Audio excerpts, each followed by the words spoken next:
हमारी और आपकी एकता इस देश में परिवर्तन की नई इबादत लिख सकता है। इसीलिए जो हमारे मन की बात है, वो मन की बात आपके जो मन में है वो बिल्कुल एक सा है। क्योंकि हमारा यह मानना है कि हम देश के किसी भी इलाके में रह रहे हों, चाहे उत्तर में रह रहे हों या दक्षिण में, पूरब में रह रहे हों या पश्चिम में, हमारा पूरा देश आज विभिन्न तरह की समस्याओं से घिरा हुआ है। अगर इन समस्याओं से हम निजात पाना चाहते हैं तो हमारे और आपके बीच में संवाद होना बहुत जरूरी है। और उसी संवाद के सिलसिले में मैं दो चार बातें आपसे करना चाहता हूं। मैं मार्गदर्शन करने के लिए आपका नहीं आया हूं, आपसे मार्गदर्शन प्राप्त करने के लिए आया हूं। आप सब लोग रोज न्यूज देखते होंगे, आपके व्हाट्सएप पे रोज कोई ना कोई मैसेज आता होगा। यहां नौजवान सब बैठा हुआ है, क्या व्हाट्सएप पे कभी मैसेज आया है कि नेहरू जी मुसलमान हैं? आया है कि नहीं आया है? आया है ना।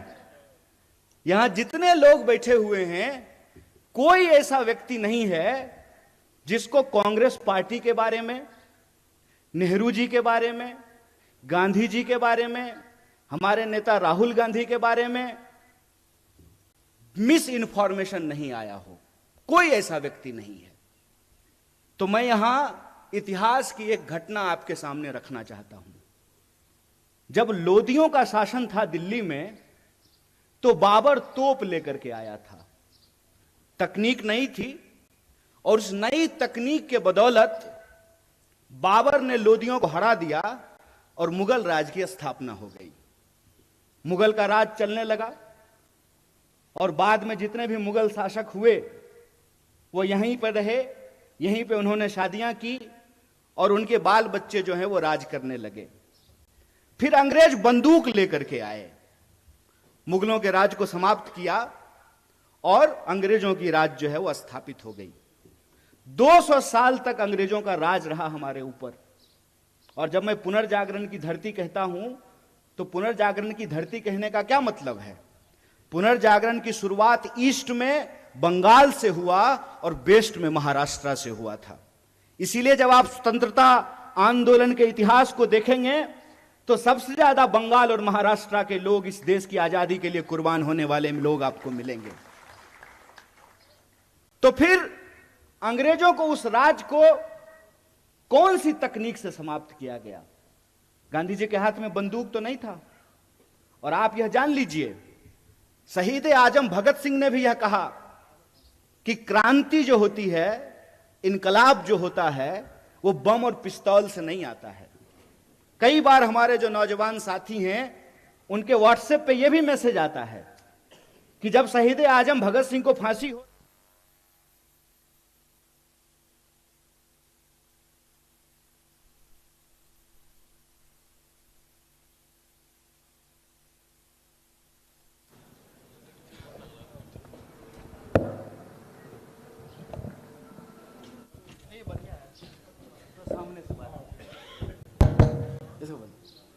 यह अच्छा हो गया। कई बार आप लोगों के सामने यह मैसेज आया होगा कि शहीद आजम भगत सिंह को फांसी हो रही थी और गांधी जी ने कुछ नहीं किया। यह तमाम जो चीज है इसको हमको समझना पड़ेगा। जबकि शहीद आजम भगत सिंह कह रहे हैं कि बम और पिस्तौल इनकलाब नहीं लाता है। बम का दर्शन भगवती चरण बोहरा ने लिखा था, शहीद आजम भगत सिंह ने नहीं लिखा था। तो वो कौन सी ऐसी ताकत थी जो अंग्रेजों के 200 साल के राज को समाप्त किया? उस ताकत का नाम क्या था? उस ताकत का नाम था सत्य। इस बात को याद रखिएगा। और सत्य की ताकत से भारतीय राष्ट्रीय कांग्रेस इस देश के आम लोगों को इकट्ठा करके, चंपारण जब गांधी गए थे तो किसानों का आंदोलन लड़ने के लिए गए थे।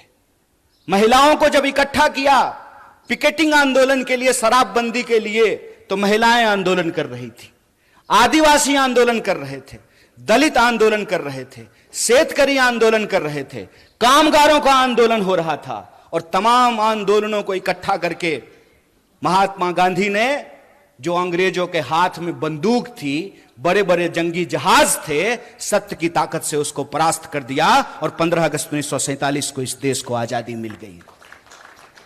आज यह बात मैं आपके सामने क्यों कह रहा हूं?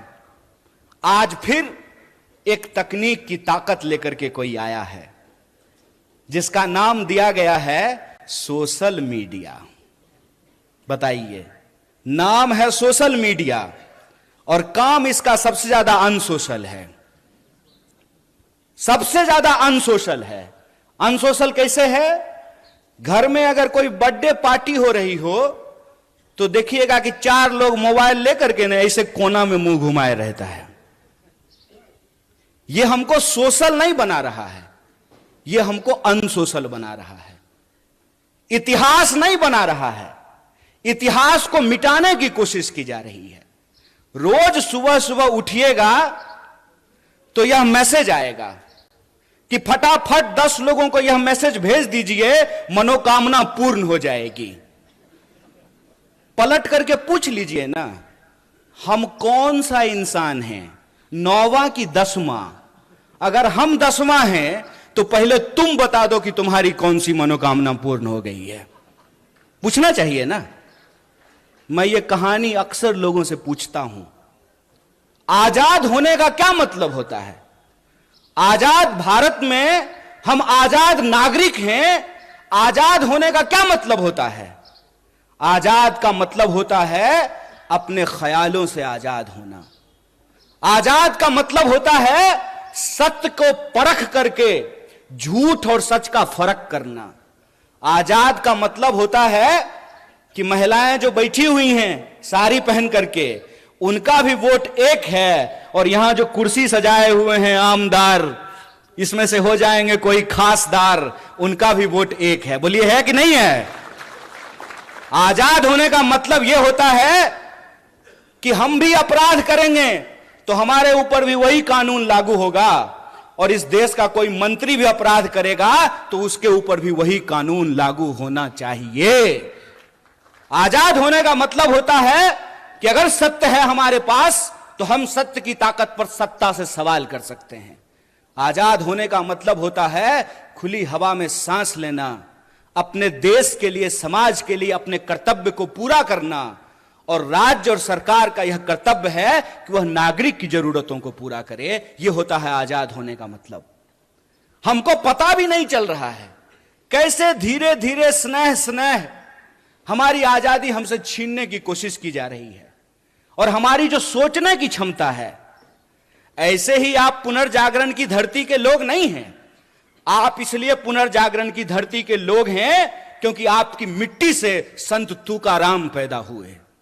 इसीलिए आप पुनर्जागरण की धरती हैं कि आपकी मिट्टी से सावित्रीबाई फुले और ज्योतिबा फुले पैदा हुए। इसीलिए आप पुनर्जागरण की भूमि है कि आपकी मिट्टी पे डॉक्टर बाबा साहब भीमराव अंबेडकर ने उसको अपनी कर्म भूमि बनाने का काम किया। आप इसलिए पुनर्जागरण की भूमि है कि स्वतंत्रता आंदोलन की कोई भी धारा हो, चाहे क्रांतिकारी धारा हो या उदारवादी धारा हो, तमाम तरह के सपूतों को आपकी मिट्टी ने पैदा किया है। आप इसलिए पुनर्जागरण की धरती हैं क्योंकि आपके यहां क्रांतिकारी कवि अन्ना भाऊ साठे पैदा हुए हैं। यह जो इतिहास है आपका, छत्रपति शिवाजी महाराज से लेकर के साहू जी महाराज तक, यह इतिहास आपका स्वर्णिम इतिहास है। लेकिन आज आप देखिए कि इस मिट्टी के जो लोग हैं उनको कैसे मूर्ख बनाया जा रहा है। एक सवाल हम यहां खड़ा होकर के पूछें, हमारे एनसीपी के जिला अध्यक्ष हैं यहां पे, हम आपको यह नहीं बोलेंगे कि आप पवार वाले एनसीपी हैं, हम आपको यही कहेंगे कि आप सच्चा एनसीपी हैं, वो खरीदा हुआ एनसीपी है। आप सच्चा एनसीपी हैं, और वो भाजपा का जो इलेक्शन डिपार्टमेंट है ना, इलेक्शन डिपार्टमेंट ईडी, पूरी सरकार ही चल रही है ईडी और सीडी पे। या तो ईडी भेजते हैं या सीडी भेजते हैं। तो जिसका ईडी और सीडी नहीं है वो सच्चा है, जिसका ईडी और सीडी है वो झूठा है, वो झूठ के साथ जाकर के खड़ा है। और मैं ये सवाल आपसे पूछता हूं, इसका जवाब आपको अपने आप मिल जाएगा, क्योंकि मैं महसूस करता हूं और मैं ऋणी हूं। मैं ऋणी हूं महात्मा गांधी का, मैं ऋणी हूं पंडित जवाहरलाल नेहरू का, मैं ऋणी हूं डॉक्टर बाबा साहब भीमराव अंबेडकर का, मैं ऋणी हूं सरदार वल्लभ भाई पटेल का, सुभाष चंद्र बोस का, सरोजिनी नायडू का। मैं ऋणी हूं उनका कि वो अंग्रेजों से लड़ करके हमको आजादी दिलाए। मैं ऋणी हूं लाल बहादुर शास्त्री का, मैं ऋणी हूं इंदिरा गांधी का, राजीव गांधी का, कि जो आजादी हमारे पुरखों ने हमको दिलाई, जो आजादी हमको हमारे संविधान ने दिया, उस आजादी को ये लोग बचा करके रखे। इसीलिए तो एक साधारण नौजवान जिसकी मां आंगनवाड़ी में काम करती है, वो आप तमाम लोगों के सामने माइक लेकर के इन तमाम नेताओं के सामने खड़ा होकर के भाषण दे रहा है। यह संविधान की ताकत है, यह उस आजादी के आंदोलन का इतिहास है कि आज हम आजाद देश में सांस ले पा रहे हैं। लेकिन कैसे यह आजादी हमसे छीनी जा रही है, इस बात को हमको समझना पड़ेगा। कैसे नए तकनीक का, इंटरनेट का और सोशल मीडिया का सहारा लेकर के झूठ परोसा जा रहा है और सत्य को झुठलाने की कोशिश की जा रही है, इस बात को हमको समझना पड़ेगा। यह इतिहास नहीं बना सकते हैं। आपको मालूम है, देश के जो पंत प्रधान हैं, जिनको हिंदी में हम लोग प्रधानमंत्री कहते हैं, वो इतिहास में फेल हो गए थे। मैं मजाक नहीं कर रहा हूं, मैं झूठ नहीं बोलता हूं, क्योंकि मैं भाजपा में नहीं हूं, मैं सच बोल रहा हूं। वो इतिहास में फेल हो गए थे। और डॉक्टर बाबा साहब भीमराव अंबेडकर ने एक बड़ी मजेदार बात कही है। उन्होंने कहा है कि जो पीढ़ी अपना इतिहास भुला देती है, इतिहास भी उसको भुला देता है। इसीलिए ये इतिहास जब बना नहीं सकते हैं, तो इतिहास को मिटाने की कोशिश कर रहे हैं। जो अपना मकान बना नहीं सकते, दूसरे की मकान पे अपना नाम लिख करके कहते हैं कि हमने इतिहास बनाया है। अरे साहब, आपने तो इंसान को इंसान नहीं बनाया है, आप इतिहास क्या बनाएंगे? झूठ के सहारे ये एक इमारत खड़ी करने की कोशिश कर रहे हैं। झूठ का सहारा लेकर के ये इतिहास को पलटने की कोशिश कर रहे हैं। क्यों? क्योंकि इनका इतिहास खराब है, क्योंकि इनका इतिहास इस देश के साथ गद्दारी करने का इतिहास है। इनका इतिहास इस देश के लोग जब अंग्रेजों के खिलाफ लड़ रहे थे, तो उनके साथ चाय पर बैठ करके चर्चा करने का इतिहास है। इनका इतिहास अंग्रेजों की जासूसी करने का इतिहास है। मैं जितने संतों का नाम ले रहा हूं, जितने वीरों का नाम ले रहा हूं, जितनी वीरांगनाओं का नाम ले रहा हूं, बताइए एक का भी संबंध भारतीय जनता पार्टी से है क्या? लेकिन हमको गर्व है कि हम जितने भी लोगों का नाम ले रहे हैं, प्रत्यक्ष या परोक्ष रूप से उनका संबंध भारतीय राष्ट्रीय कांग्रेस से है। इसीलिए आप तमाम लोग जो यहां मौजूद हैं, सबसे पहले आपको गौरवान्वित महसूस होना चाहिए कि आप उस पार्टी का हिस्सा हुए हैं जिस पार्टी ने इस देश को आजादी दिलाई है। उस पार्टी के आप सदस्य हैं जिसने इस देश में बराबरी के सिद्धांत को लागू किया है। बोलिए, इस देश में महिलाओं ने कोई आंदोलन किया था क्या? समान वोट के अधिकार का कोई आंदोलन नहीं किया था ना? समान वोट का अधिकार मिला कि नहीं मिला? लोग जो हेलीकॉप्टर से उड़ते हैं उनका भी वोट एक, और जो साइकिल पे चलता भी उसका भी वोट एक है कि नहीं है? अगर वोट का अधिकार नहीं होता तो आपको लगता है कि 5 साल में चुनाव के बाद हेलीकॉप्टर लेकर के कोल्हापुर सिटी की गलियों में नेताजी हाथ जोड़ करके आपके सामने खड़े होते? बिल्कुल नहीं खड़े होते। तो जो अधिकार हमको मिला है, वो अधिकार हमसे छीना क्यों जा रहा है? छीना इसलिए जा रहा है कि पहचान के नाम पर, जात और धर्म के नाम पर, ये आज की तारीख में हमको जो अधिकार दिए गए हैं उसको एक एक करके छीन रहे हैं। कैसे छीन रहे हैं, मैं कुछ उदाहरणों से इसको आपके सामने रख देता हूं। आपने देखा होगा कि लोग झांकी निकालते हैं, मोटरसाइकिल लेके जाते हैं, तलवार लहराते हैं और एक दूसरे के खिलाफ गंदी और गाली भरी भाषाओं का इस्तेमाल करते हैं। मैं आप सबसे एक सवाल पूछना चाहता हूं, खास करके अपने नौजवान दोस्तों से। उसमें एक भी मंत्री का बच्चा रहता है? एक भी? प्रधानमंत्री का बच्चा नहीं ना। पता है वो कहां रहता है? वो ऑक्सफोर्ड में रहता है, वो कैम्ब्रिज में रहता है, वो लंदन में रहता है, वो न्यूयॉर्क में रहता है। लेकिन हमारे जो कामगार के बच्चे हैं, जो शेतकरियों के बच्चे हैं, जो साधारण नौकरी करने वालों के बच्चे हैं, उनके हाथ में तलवार थमा करके ये उनको दंगाई बना रहा है और अपनी राजनीति की रोटी सेक रहा है। अरे इतना खतरा हो गया है धर्म पर, तो तुम अपने बच्चे को भेजने के लिए पढ़ने के लिए बाहर क्यों भेज रहे हो? उसको बोलो आकर के हमारे साथ धर्म बचाए, आए हमारे साथ रैली निकाले, झांकी निकाले। चलाकी कर रहे हो हैं? मोबाइल हमारा, रिचार्ज हमारा, टीवी हमारा, रिचार्ज हमारा, कहानी अपना कर रहे हो। इस बेईमानी को आप समझिए। धर्म अगर बचाना जरूरी है तो खाली हम क्यों बचाएंगे? स्मृति ईरानी की बेटी गोवा में रेस्टोरेंट खोलेगी नहीं, और हम लोग मोटरसाइकिल लेकर के अपना तेल भरवा करके जय श्री राम। अरे राम जी जिंदाबाद हैं, जय जय है श्री राम का। कल भी था, आज भी है, आगे भी रहेगा। ये नया फैशन कैसे शुरू हुआ है? ये खेला क्या है? इस खेला को हमको समझना पड़ेगा।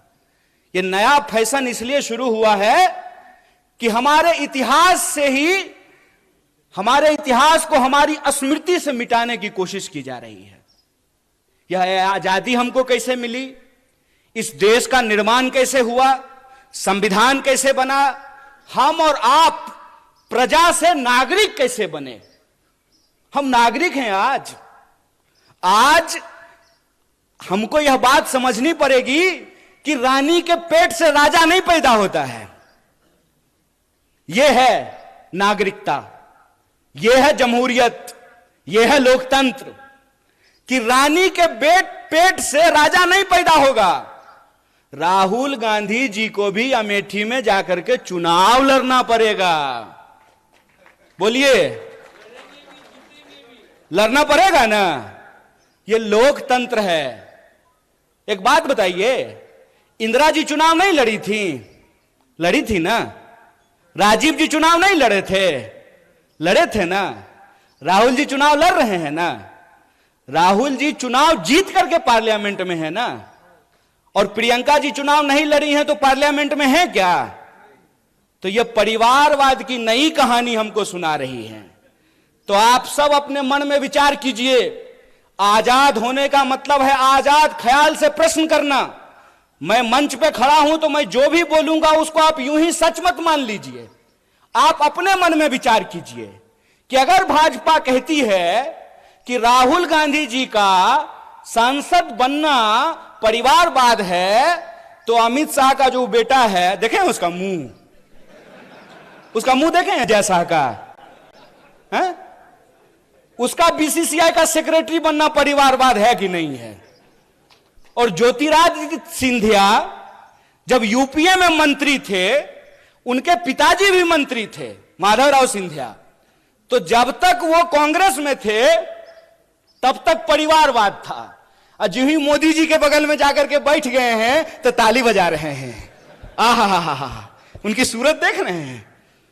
इतना मूर्ख हैं हम लोग, इतना मूर्ख बनाएंगे ये हमको कि हमारी पार्टी में परिवारवाद है। जो ही आप आरएसएस में शामिल हो जाइएगा तो वो संघ परिवारवाद हो जाता है।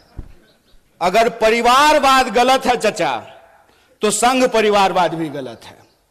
ऐसा नहीं होगा कि हमारे लिए परिवारवाद गलत है और आपके लिए परिवारवाद सही हो जाएगा। मैं ये एग्जाम्पल हमेशा लोगों को देता हूं कि सोनिया जी का कांग्रेस में होना और राजीव जी का कांग्रेस में होना परिवारवाद है, तो मेनका गांधी जी का और वरुण गांधी जी का भाजपा में होना परिवारवाद कैसे नहीं है? बताइए, बोलिए। बेवकूफ बना रहे हो।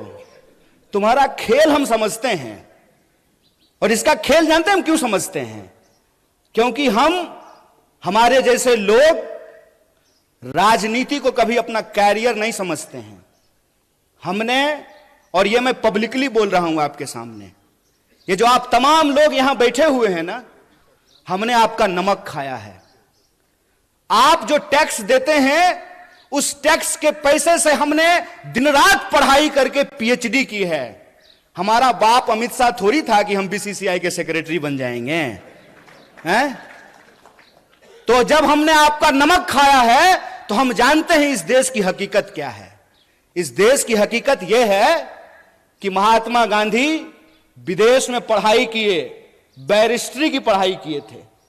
बैरिस्ट्री की पढ़ाई करके वो भारत आए और मोहनदास करमचंद गए बिहार, और बिहार में किसान के आंदोलन में शामिल हुए चंपारण में, और बिहार के किसानों ने करमचंद को महात्मा गांधी बना करके भेज दिया।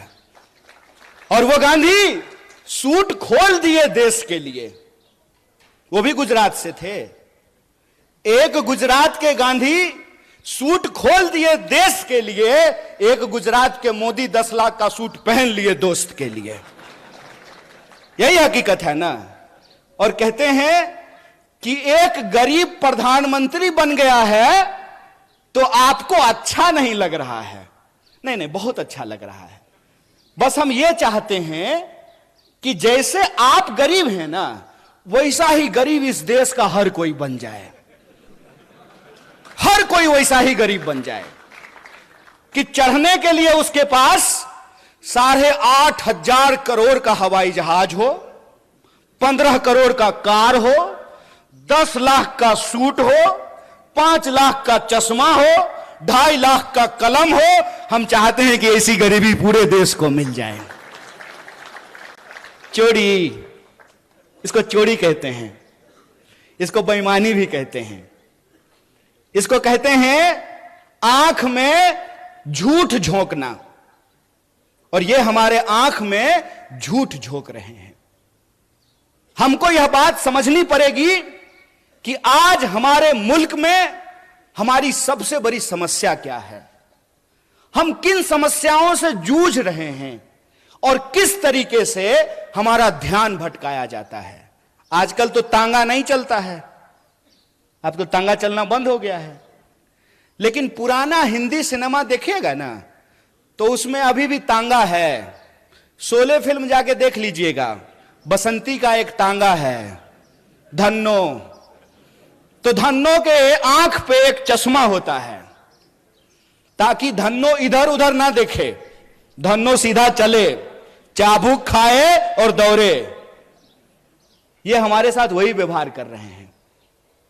हमसे टैक्स लेते हैं, टैक्स के पैसे से अपने दोस्त का कर्जा माफ करते हैं। हम खून पसीने की कमाई राष्ट्रीय बैंकों में जमा करते हैं।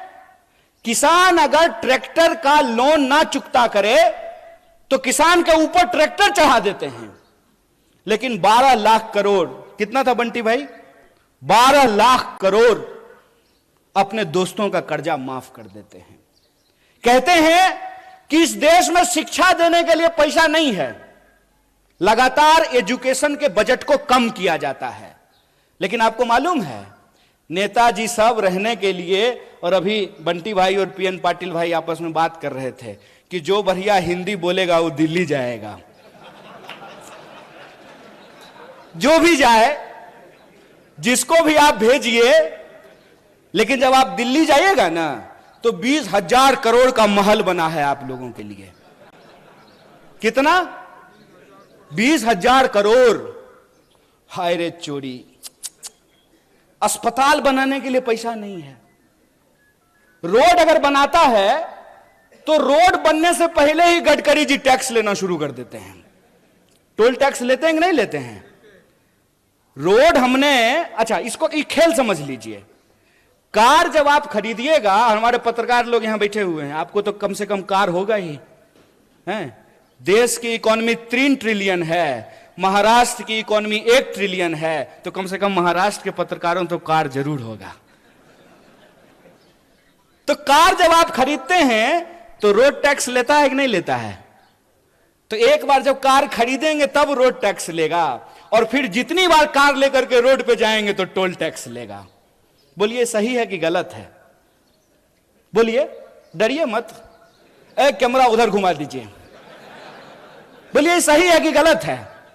गलत है ना? ये कैसा विकास है कि हमारा जो है ना शरीर से सिरिंज लगा करके खून खींचते रहता है रोज। हर तरह का टैक्स हमारे ऊपर लागू है। नौजवान दोस्त यहां बैठे हुए, आपकी जानकारी के लिए बता दूं, जो यूथ हॉस्टल है, वर्किंग विमेन हॉस्टल है, उस पर भी 12% का जीएसटी लगा दिया गया है। एक शिक्षा पे टैक्स, सड़क पे टैक्स, अस्पताल पे टैक्स, दवाइयों पे टैक्स, हमसे हर चीज पे टैक्स ले रहे हैं। और बदले में क्या कहते हैं? आत्मनिर्भर बनिए। वाह, कितना सुंदर शब्द है, आत्मनिर्भर बनिए। तो एक बात हमको बता दीजिए, सोच के बता दीजिए। जरूरी नहीं है कि हमारी बात मान लीजिए, लेकिन सोचिए जरूर। आजाद भारत के आजाद नागरिक हैं आप, आपका हक है कि आप सोचें, और उसमें भी आप महाराष्ट्र के हैं। आप आज सोचेंगे, भारत उसको कल सोचेगा। इसलिए आपको जरूर सोचना चाहिए कि अगर सरकारी रोड नहीं होना चाहिए, सरकारी अस्पताल नहीं होना चाहिए, सरकारी स्कूल नहीं होना चाहिए, सब आत्मनिर्भर होना चाहिए, तो सरकारी प्रधानमंत्री भी नहीं होना चाहिए। बोलिए क्या आमदार साहब, बोलिए कि आपको पेंशन मिलेगा? ये जो यहां कांस्टेबल खड़ा है, क्या जी पेंशन मिलता है? तो बोलिए ना इनको नहीं मिलता है। बोलिए, इसको देखिए और इसको समझिए। और मैं आप लोगों से एक बात कहना चाहता हूं, गुजरात से आया मेरा दोस्त, दोस्त को सलाम करो। आजकल अजीत दादा सलाम ठोक रहे हैं। नहीं, प्रधानमंत्री ने अपने भाषण में कहा कि 70,000 करोड़ का घोटाला किया है अजीत दादा ने, ऐसा प्रधानमंत्री ने कहा। इलेक्शन डिपार्टमेंट सक्रिय हो गया, ईडी।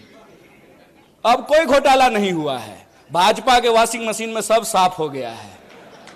अब दाग अच्छे हैं, क्योंकि दाग भाजपाई हैं। इस खेल को आप समझिए कि कुछ भी सरकारी नहीं होगा तो सरकारी संसद किस लिए होगा 20,000 करोड़ का? सरकारी प्रधानमंत्री किस लिए होगा?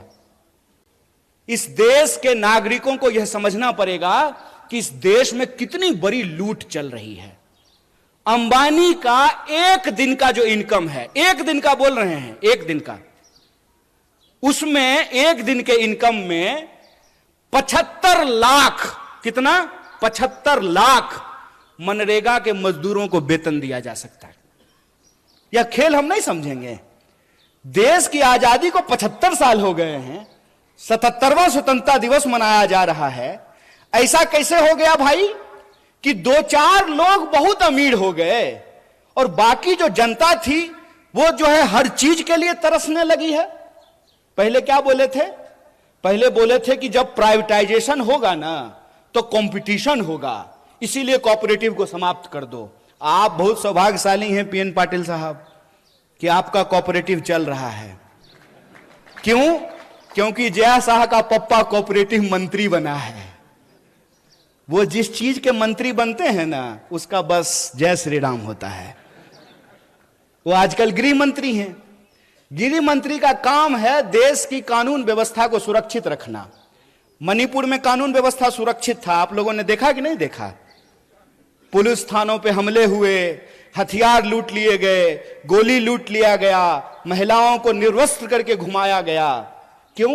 क्योंकि गृह मंत्री जी अपनी ड्यूटी पे लगे हुए थे। प्रधानमंत्री 22-22 घंटा काम करते हैं, तब जाकर के देश की यह हालत पहुंची है कि इस देश में 5.5 लाख इंजीनियर हर साल पैदा होते हैं और 1.5 लाख लोगों को भी नौकरी नहीं मिलती है।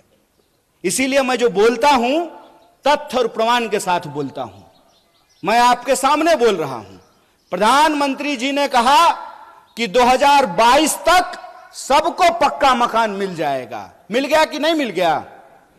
नहीं मिला तो मतलब प्रधानमंत्री झूठ बोल रहे हैं क्या?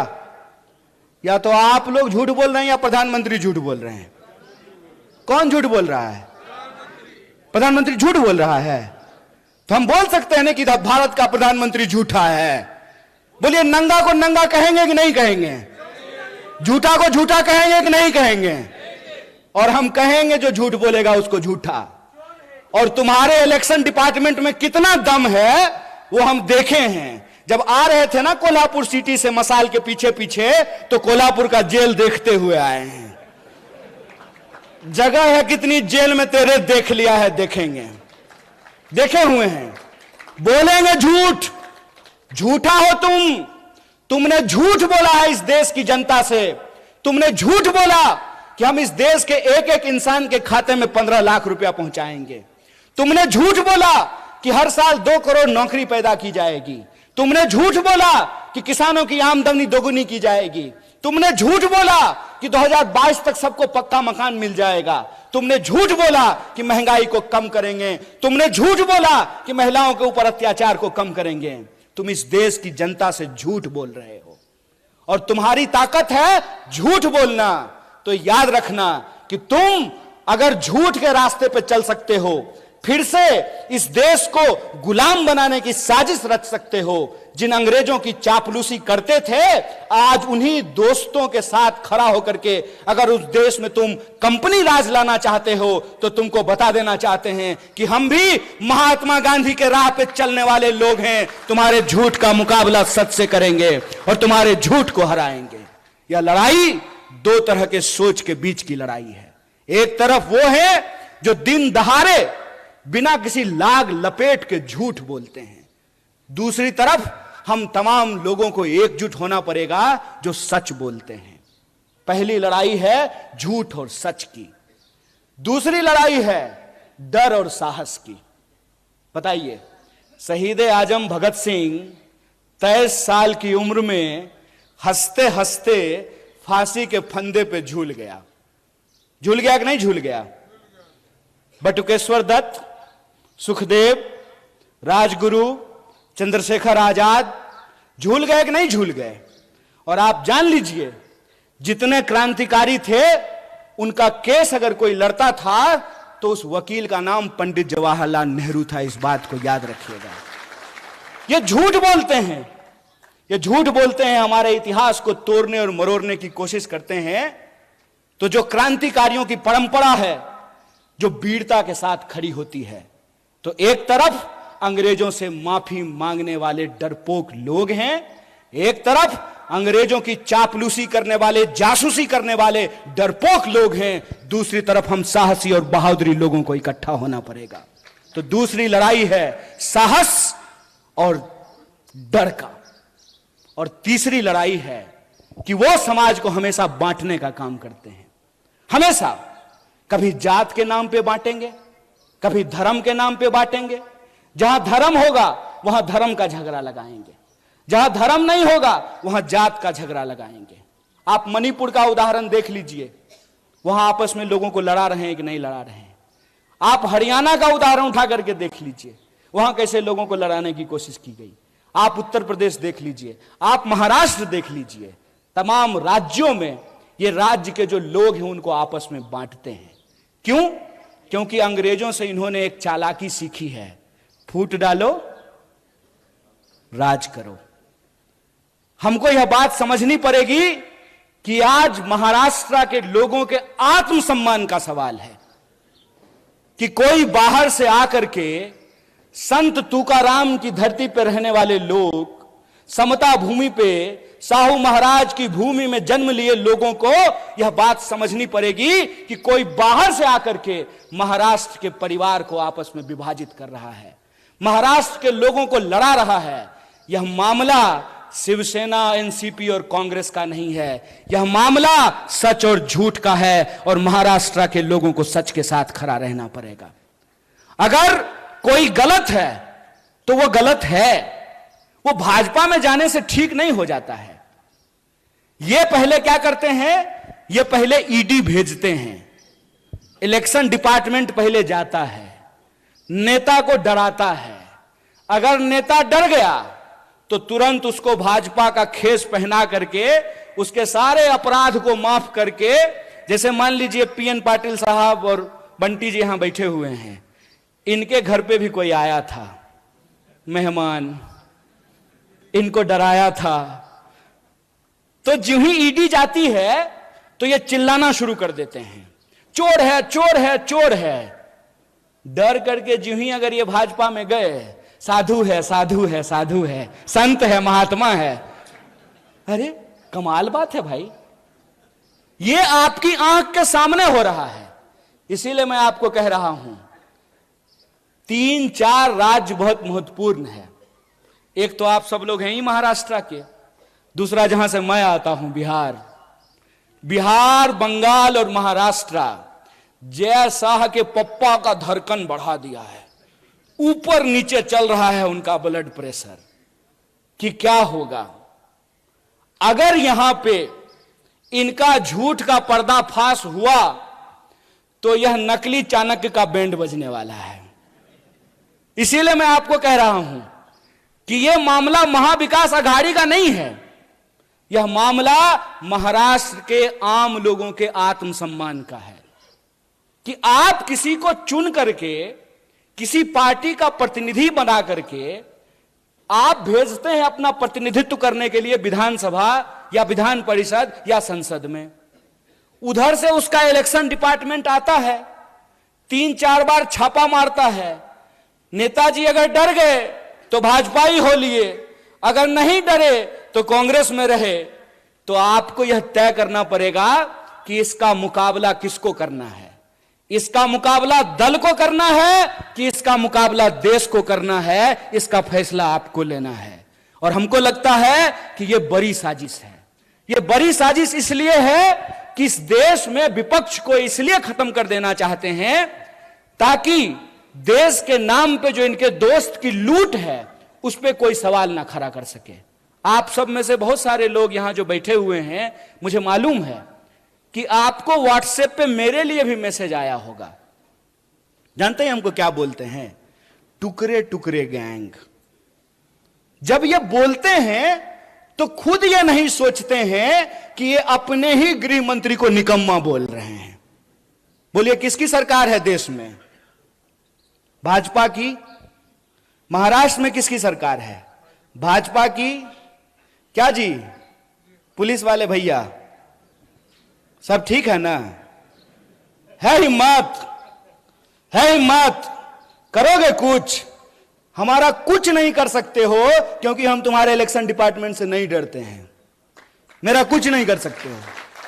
इसीलिए खड़ा होकर के पब्लिकली पूरी की पूरी भाजपा के झूठों की जमात को चैलेंज करते हैं कि अगर हमने गलत किया है तो चौराहे पे खड़ा करके तुम मुझे गोली मार सकते हो, लेकिन अगर तुम गलत कर रहे हो तो इस बात को याद रखना कि तमाम धन दौलत और गोला बारूद के बावजूद इस देश में तुम सत्य की आवाज को नहीं झुका सकते हो। हम कसम खाते हैं, महाराष्ट्र का इस महान भूमि पे कसम खाते हैं कि कांग्रेस का एक एक कार्यकर्ता राजीव गांधी को याद करते हुए यह संकल्प लेता है कि इस देश में सद्भावना को हम बचा करके रखेंगे, तुम्हारी पूरी ताकत को परास्त करेंगे। इस बात को याद रखना है। हिम्मत, डरा लोगे?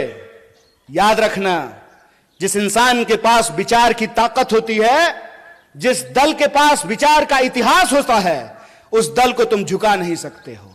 जानते हैं मोदी जी सुबह सुबह 15 अगस्त को उठ करके तैयार होकर के बढ़िया सूट वूट पहन करके बाल वाल सेट करा लिए थे। बुढ़ापे में भी जो है बाल का बहुत ध्यान रखते हैं। और वहां गए और जाते ही झूठ बोलना शुरू कर दिया। ये क्यों बार बार परिवारवाद बोल करके कांग्रेस पे हमला करते हैं? इसकी क्या वजह है? इसकी वजह यह है कि इनको मालूम है कि ये जिस व्यक्ति को अपना दुश्मन चुन लिए हैं ना, पहली बात तो ये वो व्यक्ति इनको अपना दुश्मन मानता ही नहीं है, क्योंकि ये आदमी ही उस लेवल के नहीं है। सच बात बता रहे हैं आपको। और दूसरा, इन्होंने सब कुछ कर लिया, खरीदने की कोशिश कर ली, डराने की कोशिश कर ली, सब कुछ करने के बाद ये इस नतीजे पर पहुंचे हैं। भाई ये इंदिरा गांधी का पोता है, मर जाएगा, झुकेगा नहीं। जिस परिवार ने इस देश की एकता और अखंडता के लिए दो दो प्रधानमंत्री की जान गंवाई हो, उसको टुकड़े टुकड़े गैंग बोलते हो। अरे जब बोलते हो ना तो शर्म से तुम्हारा जुबान कट जाना चाहिए अपने आप। अगर शर्म होती ना तो यह बोलने की हिम्मत नहीं करते। नेहरू के बारे में व्हाट्सएप मैसेज फैलाते हो कि नेहरू ने इस देश को बर्बाद कर दिया। अगर नेहरू नहीं होते ना, एक इंसान को एक इंसान के वोट का अधिकार नहीं मिला होता ना, तो आपको लगता है मोदी जिस गर्व से कहते हैं कि मेरी मां बर्तन मांजती थी, तो बर्तन मांजने वाली का बेटा देश का प्रधानमंत्री बन पाता? संभव था ये? अगर कांग्रेस 70 साल तक इस देश की जमहूरियत को बचा करके नहीं रखती, तो जयशाह का बाप तरीपार होने के बाद देश का गृह मंत्री बन पाता? खेला कर रहे हो।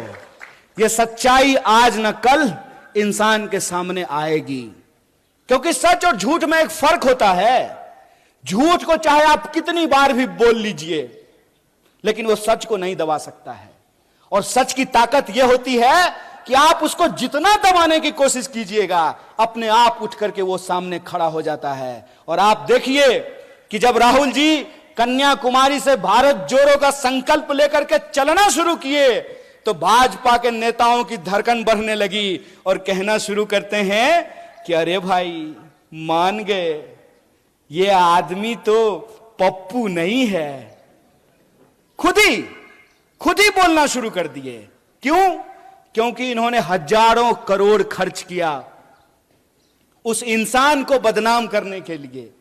हजारों करोड़ खर्च किया उस इंसान को पप्पू साबित करने में, और उसने कुछ नहीं किया। उसका जो नाम है ना, राहुल और गांधी, राहुल को उन्होंने भुला दिया और गांधी को अपना करके चलना शुरू कर दिया है। और इस कदम वो बढ़ाते गए, कारवां बढ़ता गया, लोग जुड़ते गए।